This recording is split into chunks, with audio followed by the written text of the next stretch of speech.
Valérie Expert, Gilles Gansman. Bonjour Gilles. Oh là, j'ai failli vous dire bonjour en portugais. Allez-y. Non, j'ai oublié bon dia. Oi, Oi. tudo bem? Oi, tudo Bom bem, dia. C'est la carioca.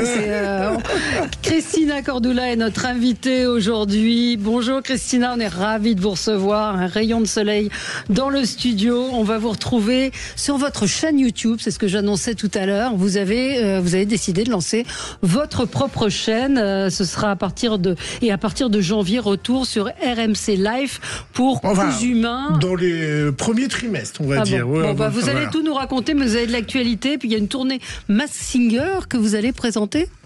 Exactement, il y a quand même pas mal d'actualités. Alors, Masked Singer, j'adore. Ouais. C'est une émission qui cartonne sur la télé. TF1. Et alors, vous allez faire quoi? Et ils vont faire une tournée. Une tournée.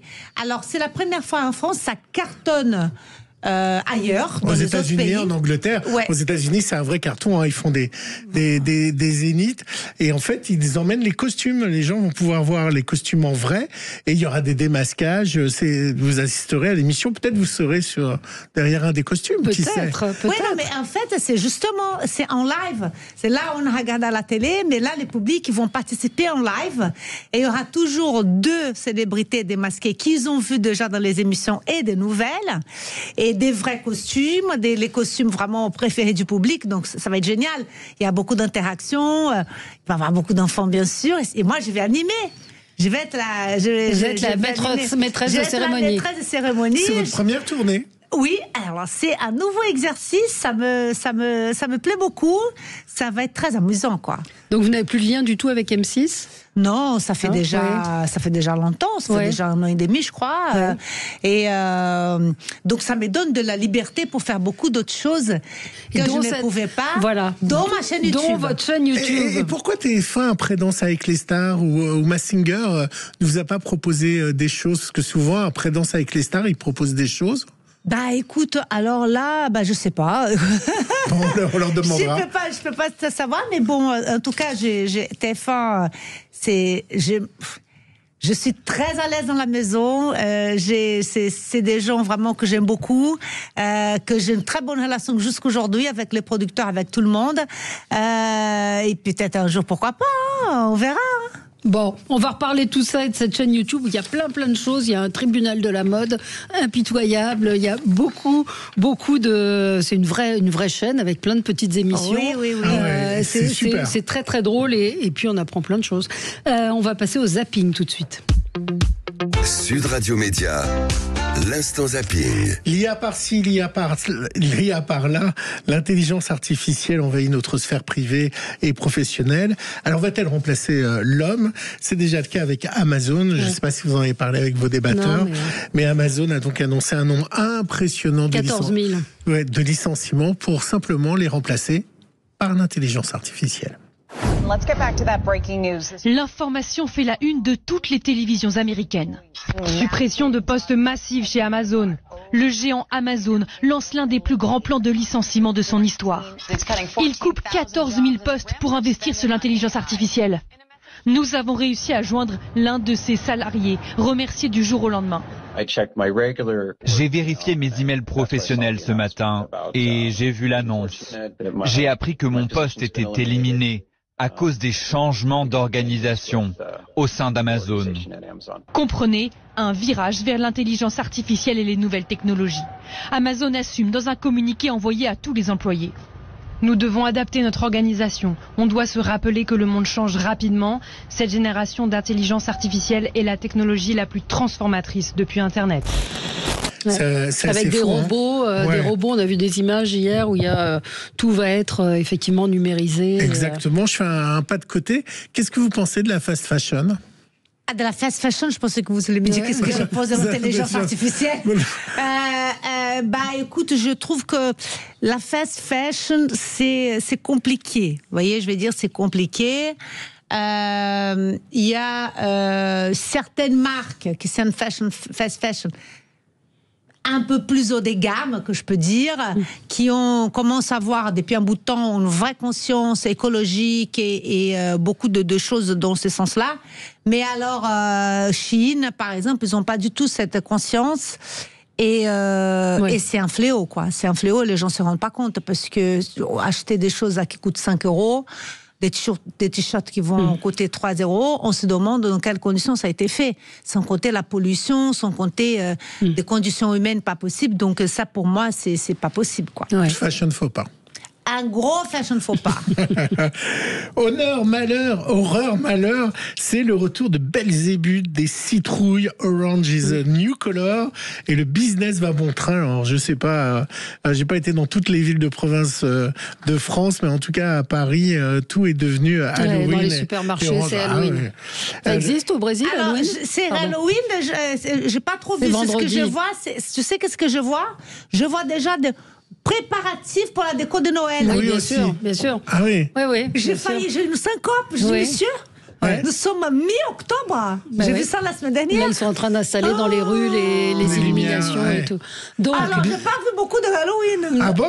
Si, il y en a. Il y a des bonbons partout. Et comme alors le business va bon train, comme ce château hanté dans lequel on peut dormir et qui fait un carton dans cette période de frayeur et de peur. Elle va rester bien sagement sur le siège et non, je ne dors pas avec une poupée. Dans la Vienne, ce château affiche complet pour la nuit. Sa particularité, il serait le plus hanté de France. Des événements paranormaux auraient eu lieu dans chaque chambre du monument. Alors là, vous êtes dans la chambre d'Alice. Ici, on a eu beaucoup de voix de jeunes femmes. Donc cette pièce, on l'a appelée la chambre du chevalier. Les gens qui dorment là, parfois, me disent qu'ils sentent comme si on leur avait mis un garrot sous le genou. La voix d'un esprit aurait même été enregistrée. Et le décor ressemble à un film d'horreur. 140 € la nuit, dîner inclus. Le prix à payer pour l'expérience, selon eux. Vous croyez aux fantômes, je crois aux esprits, ouais, mais je crois pas vraiment dans ces sens-là, les fantômes. Bon, Christina Cordula, évidemment, qui dit Christina Cordula dit mode. Est-ce que vous connaissez le sac Japlou de Nodiz? Vous n'avez pas suivi cette histoire? Non. C'est un joli sac, hein. Il est arrondi comme une forme de selle de cheval. Il s'appelle Japlou comme le cheval. Vous savez, c'était un célèbre cheval en France qui gagnait beaucoup de courses, et il est en forme de selle. Et alors, la petite marque de maroquinerie française a vu ses ventes s'emballer. Vous savez pourquoi? Parce que la reine de Jordanie l'a acheté et a posté. Histoire racontée. C'est la marque Nodiz, je ne connaissais pas non plus. Racontée dans le 20h de France 2. On a découvert donc en même temps que tout le monde ce fameux post sur Instagram où elle le porte sur un événement médiatique. Et donc en plus elle est suivie je crois par plus de 27 millions de followers, donc évidemment ça a eu un retentissement gigantesque. Qu'est-ce qui s'est passé pour vous? Dès que le post est sorti, on a vu graviter sur notre site internet une trentaine de nationalités différentes. Tout de suite on a dû réagir rapidement parce qu'on faisait pas de l'international, ou en tout cas très peu. On a dû traduire le site en 3 langues donc dans la nuit. On a dû adapter tous les frais de port en fonction des pays. Et puis après, ça a continué. En fait, les médias nationaux se sont emparés de l'histoire. Ça a fait exploser les ventes. Pour vous donner un ordre d'idée, là, par rapport à l'année dernière, de janvier à fin août, on a une progression du chiffre d'affaires de 1600%. Incroyable, il vous faut ce sac. Christina. Mais pour eux, c'est le jackpot. C'est jackpot, ouais, c'est incroyable. Hein. Oh là là, quelle chance comme ça. Il est mignon le sac. Oui, il est très mignon. Je l'ai monté à Christina Cordula, donc ça s'écrit Japlou, J-A-2-P-L-O-U. Il vaut 300 et quelques €, ce qui n'est pas très cher compte tenu des sacs. Quand on compare aux sacs des grandes marques qui valent 4 000, 5 000 €. Vous en pensez quoi des prix des sacs? C'est exorbitant. En fait, c'est plus cher qu'avant. Ça devient de plus en plus cher parce que le luxe... ça donne l'impression d'être accessible, de participer, d'être Non, parce qu'en fait, le luxe, normalement, c'est l'inatteignable, c'est l'excellence. Sauf que après, il y a eu beaucoup de gens qui ont commencé à pouvoir acheter ça parce qu'ils s'économisaient de l'argent, ils se payaient en plusieurs fois. Il y a un peu ça. Et du coup, il y a eu tout un argument. Vous connaissez bien que ça a baissé les chiffres d'affaires. Mais pas d'énormes non plus, ils vont pas être pauvres du jour au lendemain. Et du coup, donc ils augmentent de plus en plus. Et ça devient quelque chose de la folie, indécent. Je sais pas si les gens se rendent compte. C'est indécent. Il y en a des gens qui achètent. Hein. Oui, bien sûr. Et le tote bag, c'est chic ou pas? Le tote bag? Oui. Oh, j'aime bien, moi. Pour transporter des petits... Non, c'est pour savoir, non, mais parce que je vois plein de gens avec des tote bags. Nous, on en reçoit beaucoup avec des Il y en a des mignons, hein. Oui, c'est vrai. pratique pour transporter des dossiers, des trucs. Bien sûr, c'est sympa. Bon, voilà, je vous ai appris une histoire avec le sac. Alors, je pense que l'autre histoire, je pense que vous la connaissez, puisqu'elle date d'une dizaine de jours, mais je l'ai gardée pour vous. Celle dont on a beaucoup parlé, donc il y a 15 jours, à la sortie de son album. Vous savez de quoi je parle? Un t-shirt avec des marmottes? Non. Ça vous parle pas? Non, c'est quoi? D'une grande chanteuse qui cartonne? Taylor Swift, elle a porté un t-shirt, du coup, eh bien, tout le monde voulait ce t-shirt. Elle l'avait acheté à un aquarium qui ne faisait plus ça. Ils l'ont refait pour pouvoir... C'est fou le pouvoir de la mode. Alors, non, cette fille-là, elle a un public... C'est énorme ce qu'elle a réussi. Donc, c'est vrai que je la trouve pas du tout stylée, par contre, tu vois. Non. Mais je suis allée voir son spectacle, je suis allée voir son show. J'étais étonnée avec la foule qu'elle amène la voir. Elle a beaucoup de talent. Hein. Petit son de BFM. Taylor Swift plus un t-shirt avec des loutres, ça donne une cagnotte à $2 millions. C'est lors de la sortie de son dernier album The Life of a Showgirl que ses fans l'ont vu porter ce t-shirt vintage. On y voit de loutres de mer flotter sur le dos, c'est mignon et c'est Taylor, alors forcément, tout le monde se l'arrache. Problème, ce t-shirt a arrêté d'être produit en 1990 par l'aquarium de la baie de Monterey, en Californie. Les fans de Taylor Swift ont inondé d'appels l'aquarium, qui a finalement décidé de rééditer le t-shirt. I think it was really a whole group effort to bring the aquarium and Liberty Graphics together so that we could make this happen. Les fonds récoltés sont reversés directement à un programme de conservation pour les loutres de mer. Le succès est tel que la cagnotte atteint déjà plus de $2,3 millions. Elle a sauvé les loutres de mer en 2 jours grâce à un t-shirt. C'est fou, hein, cette histoire. Ouais, c'est dingue. De Taylor Swift. Pourquoi elle est pas stylée? Elle est pas chic. Je trouve pas que c'est pas très chic. Ouais, je trouve pas que c'est. Elle pouvait mieux faire, je trouve, en termes de créativité, de joli. Mais bon, après, qu'est-ce que c'est le joli? Vous le trouvez joli, c'est ce que je trouve pas. Mais et je trouve que c'est plus stylé. Je trouve Beyoncé c'est plus stylé, Rihanna c'est plus stylé. Il y en a des nanas qui sont plus stylées. Il y a une vraie recherche mode, vraiment, que elle. Mais bon, après. Qui est-ce que vous aimeriez relooker? Oui, elle est magnifique. On a une autre magnifique. Qui est-ce que vous aimeriez relooker? Taylor Swift, j'aimerais bien parce qu'elle a beaucoup de potentiel. Et vous l'habilleriez comment, Taylor Swift? Il faut réfléchir, mais très rock, avec beaucoup de couleurs. Elle a un monde un peu féerique qu'on pouvait faire de clin d'œil, mais je les ferais plus élégantes, plus chic, moins, je sais pas, elle est un peu pétasse. Un peu, non, mais c'est un peu ringue. Voilà. Il y a un côté ringard. J'ai dit pétasse, vous dites ringard. Allez, on conclut, Gilles. Alors, je sais pas, ça fait combien de temps que vous êtes en France maintenant? Eh ben, ça fait longtemps. Hein. Ça fait presque 40 ans maintenant. Ah, d'ailleurs, j'en profite. Hein, demain, c'est votre anniversaire. Exactement, donc, joyeux anniversaire. Bon anniversaire.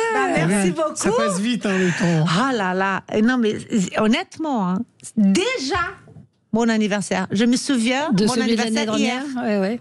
Je me souviens de notre Noël hier. Donc, pour moi, c'est un peu désespérant parce que le temps, il passe si vite.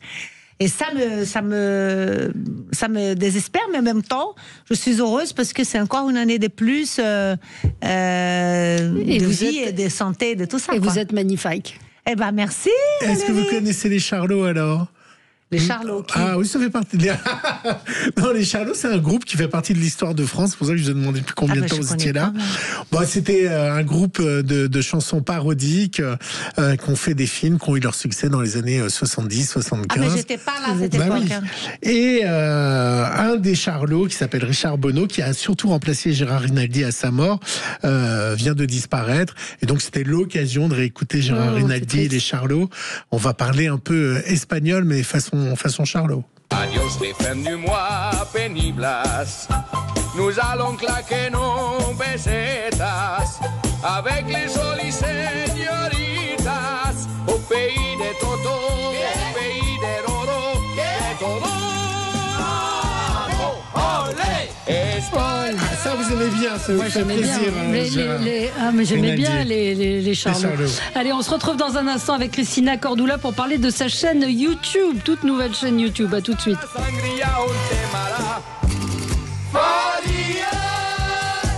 Sud Radio, c'est vous qui donnez le ton. Tout le monde peut appeler, donner son avis, qui plaise ou qui plaise pas. L'important, c'est d'essayer de rester constructif. Et j'aime bien l'esprit qu'il y a chez vous. Ouais. Sud Radio Média. L'invité du jour. L'invité du jour, c'est Cristina Cordula. Cristina Cordula que vous allez retrouver sur la tournée de Masked Singer pour la première fois en concert, donc Masked Singer partout en France. Et puis votre chaîne YouTube qui a été lancée il y a quelques jours, on peut le dire, c'était fin septembre. Oui. Une chaîne YouTube évidemment consacrée à la mode avec des tas de petits modules. Très sympa, on s'amuse, on apprend des choses. À la mode, mais pas que, parce que c'est que je voulais avec ma chaîne YouTube, c'est montrer des côtés de moi que les gens ne sont pas habitués à me voir à la télé. Ouais. Parce que je voulais pas faire par exemple. Voilà, je voulais pas faire pareil qu'à la télé. Non, c'est pas pareil que la télé. Ouais. C'est différent parce qu'il y a, vous êtes entouré, vous êtes avec d'autres personnes. Je pense au tribunal de la mode, ça c'est assez drôle comme séquence. C'est dans un vrai tribunal. Les titres, c'est rigolo. Bah oui. Oui. Ça, c'est plus mode, mais c'est à prendre très au deuxième degré, parce que on va juger. Je suis la juge avec un juge adjoint invité, qui c'est un expert des spécialistes de mode. Et devant Mademoiselle Agnès et Mathieu Bobard. Mademoiselle Agnès, Mathieu Bobard. Mademoiselle Agnès, c'est la papesse de la mode, on la connaît tous. Et puis Mathieu, c'est la jeune génération. Il est très connu sur TikTok et Instagram. Et il est très décalé. Et puis devant nous, on a des invités, des gens connus, qui ont commis un certain moment de leur vie un fashion faux pas. Et eux, ils doivent se défendre. Pourquoi ils ont commis ce fashion faux pas? Ils viennent avec des arguments. Tous les arguments sont acceptés. Et ceux qui a eu la meilleure défense, c'est celui qui va être acquitté. Mais ça, c'est mode, mais il n'y a pas vraiment... On donne des conseils à la fin. Tu devrais mettre ça, un tout petit peu de conseils, mais c'est quand même un jeu. Mais après, il y a des autres formats qui sont, Christina, que les gens ne connaissent pas. Par exemple, un vlog avec mon fils. Avec votre fils, où vous passez une journée avec votre fils. On passe la journée avec lui, et donc les gens, ils voient un peu la relation parents, mère, fils, la relation que j'ai avec lui, privilégiée, transmission, différentes générations, différentes façons de voir la vie. C'est un moment que je passe avec lui très souvent d'ailleurs, et on a fait ça en forme de vlog, c'est très bien. Et puis j'ai un autre format que j'ai jamais fait aussi, Valérie, qui sait que d'ailleurs je vais t'inviter un jour si tu veux, si vous voulez. Oui, c'est mon podcast. Oui. J'ai un format podcast. Et que j'invite des personnes très intéressantes pour parler d'un sujet sociétal. Ouais. Est-ce que l'habit fait les moines? Ouais. C'est quelque chose qui... C'est un vrai sujet. C'est un vrai sujet. Tout le monde a un avis sur la question. Et à chaque émission, on tourne sur des sujets différents. C'est sur l'image de soi, ce qu'on renvoie comme une image, que les vêtements importe dans la vie. Et après, on va parler d'un autre sujet dans un autre podcast, d'ailleurs, que va être ces dimanches-là. On va parler de ça, ce que tu dis, mais aussi la différence. Est-ce que par les habits, tu vas cultiver la différence, ou alors est-ce que tu veux être dans une communauté? Bon.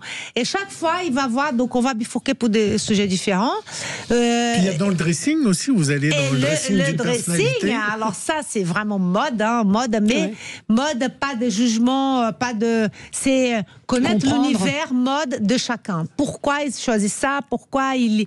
Et c'est normalement, c'est toujours avec des personnes très connues. Et c'est compliqué ou pas? Elles ont accepté facilement d'ouvrir leur dressing? Moi j'étais très Alors, agréablement qui a surprise parce accepté? que j'ai appelé un rappeur très connu qui s'appelle Franglish. Ouais. Vous connaissez?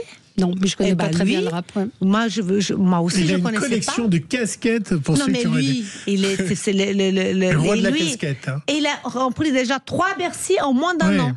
Ah ouais. C'est le roi de la casquette. Ouais. Il a un rapport mode vraiment très pointu. Il a 30 ans, il pouvait être mon fils. Et c'est un mec extraordinaire. Et je lui ai envoyé l'invitation. Sur son Instagram, il m'a répondu oui, avec plaisir. Donc voilà, j'étais très agréablement surprise. Vous avez vu, il y a eu plusieurs sujets magazines. Aujourd'hui, les sneakers, les baskets, on les remplace par des vraies chaussures. C'est une vraie tendance, ça, qu'on enlève les baskets? C'est-à-dire qu'on voit maintenant des gens qui ont un peu ras-le-bol des baskets pour mettre de chaussures. Voilà, c'est le retour de la chaussure. Des bottines. Mais les baskets, c'est pas encore... c'est pas encore fini, non. C'est pas encore fini. Bien sûr. C'est pas qu'on a oublié les baskets, c'est qu'avant, les chaussures étaient complètement oubliées. Ouais. Donc maintenant, la chaussure, elle revient. C'est un fashion faux pas ou pas, une basket? Non, vous en pas mettez, du tout. vous? Elle est toujours d'actualité. Mais maintenant, on avait oublié la chaussure. Donc du coup, on ramène la chaussure. On a une auditrice qui voudrait savoir depuis quand vous portez des créoles et est-ce qu'il y a une raison pour que vous soyez si fidèle à ces boucles d'oreilles? C'est une signature? Ça vient d'où? Alors, moi, les créoles, c'est très brésilien. Ouais. Et je trouve que la créole, c'est s'habille, surtout quand on a les cheveux courts, s'habille le port de tête. Et je trouve qu'il y a un côté très féminin, sexy. J'ai toujours aimé ça. Et donc, et puis... Je sais pas, c'est comme les cheveux courts, quoi. Ouais. Les cheveux courts, je vais pas me laisser pousser les cheveux, c'est pas possible. Ouais. Et les créoles, parfois je mets pas les créoles, mais je vais pas abandonner mes créoles. C'est mon dada. C'est votre dada. Et puis juste une question sur la chaîne YouTube. Est-ce que vous vous sentez plus libre qu'à la télévision? Oui, alors sur justement, ce format, est-ce que ça a été un des choix que vous avez fait? Mais bien sûr, vous avez tout à fait raison de me poser cette question. Ma chaîne YouTube, je l'ai lancée parce qu'il manquait ces formats-là. Je ne pouvais pas ne pas être sur YouTube. Et c'était une envie depuis longtemps. Et avec ma chaîne YouTube, je peux parler de ce que j'ai envie. Et puis, je peux écouter directement ce qu'ils disent ceux qui regardent et avoir un vrai échange et faire ce qu'ils veulent. C'est pas pareil. Et je suis plus libre et ça dépend plus de moi. Alors que dans une chaîne, c'est plus formaté. Vous savez très bien, c'est plus formaté, c'est tout un truc, ça dépend pas de moi. Alors, votre complice, c'est Mathieu Bobard, qui travaille chez Elle. Ce qu'il fonctionne chez lui, c'est qu'il commente les défilés sur sa chaîne Instagram. Peut-être un jour, vous ferez des commentaires ensemble. En tout cas, vous les likez à chaque fois, ces posts Instagram. Je vous ai mis un extrait parce que c'est savoureux.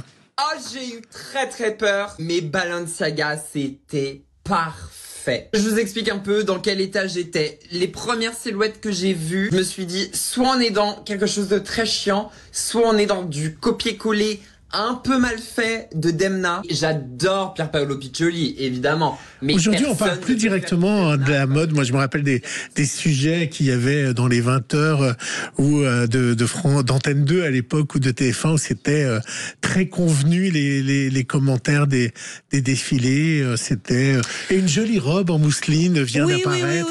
Oui, mais bon, ça c'est vraiment dans le temps, hein, parce que après quand on va parler plus dans l'année 2000, il y avait plus je trouve que moi j'adore Mathieu, c'est pour ça que moi je l'ai invité pour ma chaîne YouTube, mais il y a beaucoup de gens qui font ces formats-là sur Instagram, sur TikTok. Oui, c'est plus sur TikTok, sur Instagram, que donnent leur avis. Sauf que ça ne sert à rien de dire oui, j'aime pas. Oui, il faut expliquer. Ce n'est pas un avis. Un critique de mode doit avoir une culture mode, d'expliquer la vraie raison sociétale, pourquoi on lance ça, qu'est-ce que ça représente. Et je trouve qu'il y a c'est très pollué aujourd'hui. Tout le monde s'est dit des experts de mode, alors qu'ils n'ont aucun fond. Aucun fond et pas de culture. Alors que Mathieu, oui, il a une culture. Il y a un autre qui s'appelle Lias, qui est un pro de culture, mais il n'y en a pas beaucoup de gens comme ça. Qui ont cette culture. Ouais, je trouve que le réseau, ça a pollué un peu,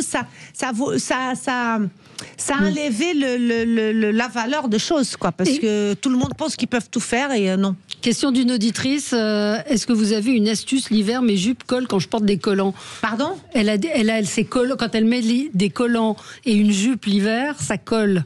La jupe colle. Ah oui, bien sûr, c'est des statiques. Il faut prendre la laque. Oui. Vous prenez la laque en bombe, exprès, pas des laques pchit, c'est des laques vraiment en bombe. Et vous passez en dessous de la jupe et vous allez voir que ça va enlever cet effet. On est content que vous soyez venu pour nous dire ça ce matin. Et juste pour dire, Kuzuma revient sur RMC Live. Oui, Kuzuma, c'est l'émission que vous faisiez sur M6. Vous s'appelez attention, partez, Kouzé. Exactement. Bravo. À vos fils. À vos fils, Kouzé. À vos fils, à vos aiguilles, Kouzé. C'est une émission c'est une émission pour les amateurs de couture, qui a 10 ans déjà, ça a commencé cet engouement d'amateurs couture, mais je vais vous dire qu'aujourd'hui, cette tendance, elle a augmenté puissance 1000, surtout après le Covid. Bien sûr. Et puis le niveau par rapport à celle que j'ai fait, je fais plusieurs il y a 10 ans. Le niveau a augmenté, les gens, mais ils savent vraiment bien coudre. Donc le niveau, il va être plus grand. Donc les épreuves vont être plus difficiles. Et on va faire des trucs plus stylés, plus modernes. Et moi, je vais donner plus d'avis mode. Ça va être assez sympa comme émission. Alors, votre chaîne YouTube avec toutes ces émissions. La chaîne YouTube, c'est la grande nouveauté. C'est la grande nouveauté. YouTube, Christina Cordula, vous tomberez dessus automatiquement. C'est savoureux, c'est drôle, c'est intéressant, c'est intelligent. On vous voit avec votre fils également. Merci d'avoir été avec nous, Christina Cordula. Beaucoup. Et dans un instant, c'est notre ami Perico Légas qui va vous accompagner sur Sud Radio au programme. Bonjour Valérie. Bonjour. On va revenir sur sa schizophrénie française. Comment faire payer les plus riches sans les faire fuir. Voilà, c'est l'équité fiscale. On va parler de Marguerite, cette courageuse citoyenne qui s'est interposée dans le RER pour empêcher un viol. Joy Bai, le nouvel Amazon chinois, après Chine, la deuxième lame, qui vient réjouir le marché français. Et puis, qui sont les affabulateurs qui continuent à voir un homme en la personne de Madame Brigitte Macron. Et dans la deuxième heure, nous recevrons Éric Nolot, qui a taillé un costard de haute couture pour Jean-Luc Mélenchon. Il peut passer l'hiver tranquille, il n'y a plus de problème. À tout de suite, on vous retrouve dans un instant, Perico Légas, et nous on se retrouve demain. Très bonne journée sur Sud Radio. Sud Radio. Sud Radio. Parlons vrai. Parlons vrai. Sud Radio.